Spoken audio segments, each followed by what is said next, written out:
New Army captain tries to end her career. The background. I used to be an armorer in the U.S. Army. I was the person in charge of securing and maintaining all the weapons.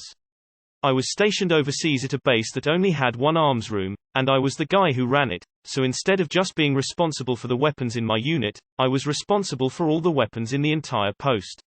On paper, that's a job that's supposed to be done by an E6 with a two-person support staff. In reality, the position was chronically short-staffed. It was just me, as an E4, doing the job of 3 people.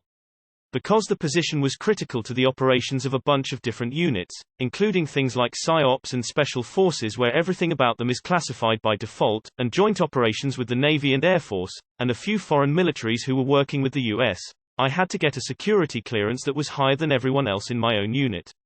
As far as I knew, there were only 4 other people on the post with clearance high enough to do what I did, and they were all officers. This led to some amusing situations where I was accidentally called for security briefings that were way above my pay grade. That sucked because I was on call all the time, and had to go to work anytime anyone needed a weapon. Being on call was supposed to be a duty rotation, but I was the only one who could do it. So I slept in the arms room a lot. I wanted to make sure I had as little to do as possible, so I got very good at my job. How good? During an Army-wide review of the entire supply chain, my post was found to be the best-run arms room in the entire Army. I won a medal and everything. Then we had a change in command, and the new captain hated that I didn't have to go on training exercises because I wasn't allowed to be more than 30 minutes away from the arms room, ever. The compliance. The new captain was absolutely determined to take me on a training mission. She'd somehow gotten it into her head that I was a slacker, which I absolutely was, but only because I was efficient and pissed off that I never got to leave the base. So she drew up a bunch of paperwork to sign the arms room over to the supply sergeant. I refused to sign, because the person with all the ammo and the person with all the guns are supposed to be different people. Next she tried to sign the arms room over to the PSYOPs company commander. I refused to sign because that commander had become a friend of mine, so I knew he was required to leave the base weekly for security briefings. Finally she tried to sign the arms room over to our company's supply lieutenant. I tried to explain that the lieutenant didn't have high enough security clearance, but she cut me off. She said she was tired of my excuses. Then she ordered me to sign, and threatened me with an Article 15. I wrote, under duress, on the paperwork. She didn't even look at the signature. So I sent an email to the warrant officer who was in charge of logistics for the area. He was the guy who'd given me the award I mentioned earlier, so he was pissed when he found out what was going on, and went on the shitty little weekend training exercise and basically enjoyed my vacation. That sequence of events happened on a Friday afternoon. The chief didn't get my email until Monday morning. On Monday afternoon my captain was relieved of command. I eventually had to testify at her disciplinary hearing.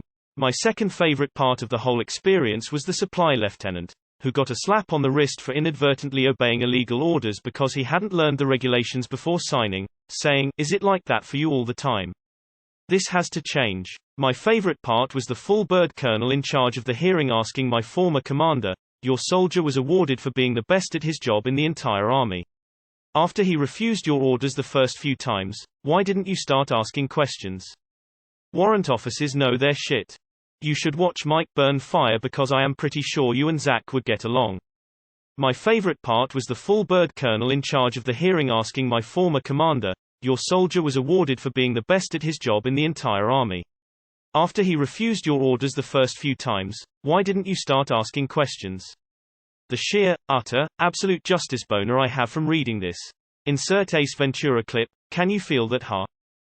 Was this captain's last name Sobel by chance? It is stupid that she went through all that trouble, but I actually see where she is coming from. As a soldier you are supposed to be able to train and do things other than just your arms room job.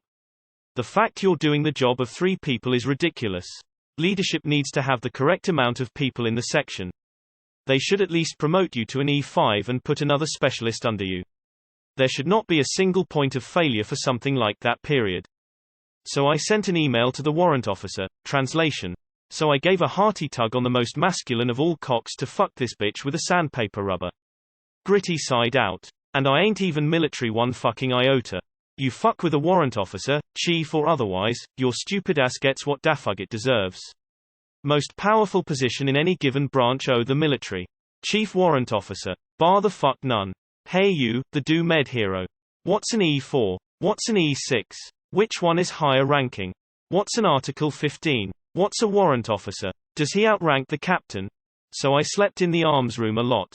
That's dereliction of duty. People have been imprisoned, fined and dishonorably discharged for that. Just a note, you earned your medal, you didn't win it. Well done. Forgive me for asking, but, as a soldier, aren't you supposed to keep in shape? So how could you do so while not being able to be far for more than 30 minutes? Hell, my warm-up is 30 minutes these days, preparing an ultra-marathon. Nice compliance also, nice thinking. We had a good laugh. And am I getting that clearly? You had a higher clearance just because you were giving the weapons. I.e. you knew there were missions so needed the clearance. It's good to know that weapons and ammunition on a military base full of soldiers with years of arms training are more regulated and better controlled than they are in US high schools. Thank you for your service. Please accept my worthless digital award. I believe we all have known people elevated professionally higher than their capabilities warrant. You got the pleasure of watching the explosion FEOM ringside. This reminds me a lot of Zach's campfire stories, talking about how they kept trying to make him go to warrior leader training while also single-handedly running an armory at the same time.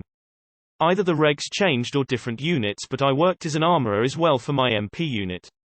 We had access to ammo for the M249S, M4s and M9s in our arms room.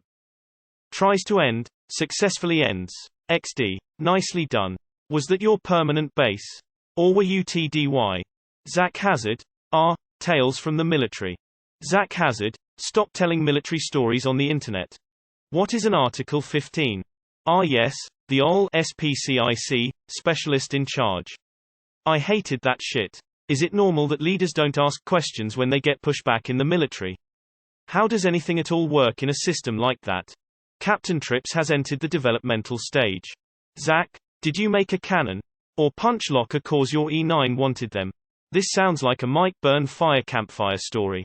You claim to be a slacker, and yet, to me, you sound like one of the greatest American heroes that has ever lived. Thank you for your service. Story was awesome, but in all seriousness, that sounds like you were probably being set up for some promotion along the way there.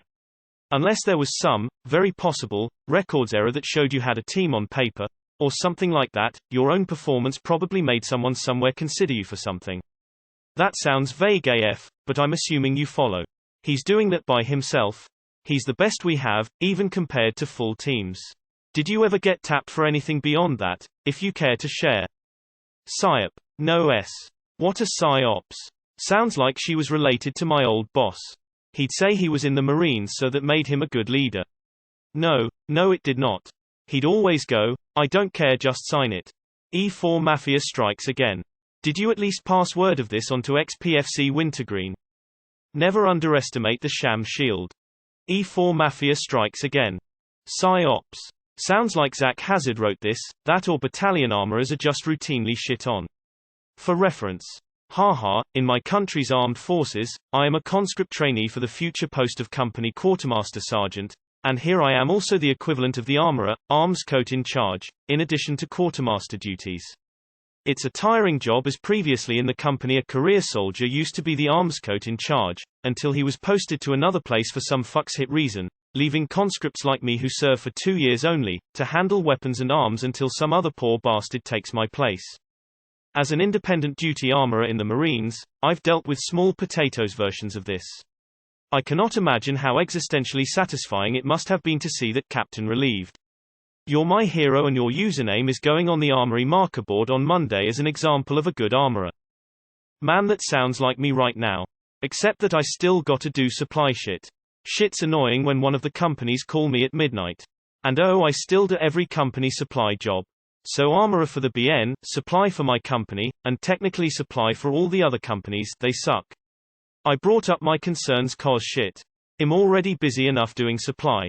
But Colonel, questions are for losers. Serious question, never been in the army or near an army base. How does a job, role, position in the army get to be short-staffed? The army has seemingly unlimited numbers of staff, many of them junior plebs, that are or can literally be told what to do every day. I'm visualizing a, you and you, report to armory every day at opening time.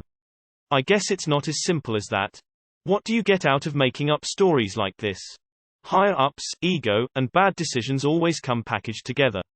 At least this one got their shit fucked for it. Love this wheel done. One thing the military does right is listen to junior personnel and relieve senior personnel of command immediately.